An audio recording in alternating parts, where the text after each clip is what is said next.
გურჯაანში შენობების ფასადების მოხატვა გრძელდება, სამუშაოებს ადგილობრივი თვითმმართველობა აფინანსებს. ამჟამად მიმდინარეობს სამუსიკო სკოლის გვერდით მდებარე შენობისა და კოტეხში ერთ-ერთი კორპუსის კედლის მოხატვა. აღსანიშნავია, რომ გურჯაანში უკვე მოხატულია ქალაქის რამდენიმე საცხოვრებელი ბინის კედელი.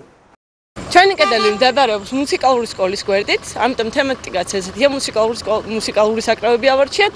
აქ არის წარმოდგენილი ბიჭი, რომელიც უკრავს ვიოლინოს და გოგონა, რომელიც ჯერ კიდე კარგად არ ჩანს და დაუკრავს პიანინოზე. ძალიან გაგვიხარდებთ, გაიგონებთ ხმასაც. ამის მუსიკალური სკოლის გვერდით რადგან ვართ და ჩვენი პროექტი დიდი ხანია უკვე ხატავს, მე-6 წელი არსებობს. თბილისიდან დავიწყეთ. მერე გადავედით ქუთაისში, გორში, ბათუმში და ეხლა გურჯაანშიც ჩამოდით. წინა წელს მოვხატე კორპუსი, სადაც დავხატე პიქტოგრამები. გურჯაანს საოცარი ღვინის ფესტივალი აქვს ამ თემატიკით.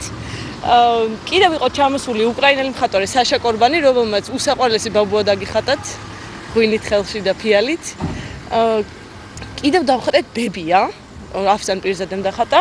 აფსან პირზადე წელს მეორედ არის აქაც და დახატა ყურძნები, თეთრი და შავი ყურძენი ხელებში, რომელიც აი უსაყვარლესი ნახატია.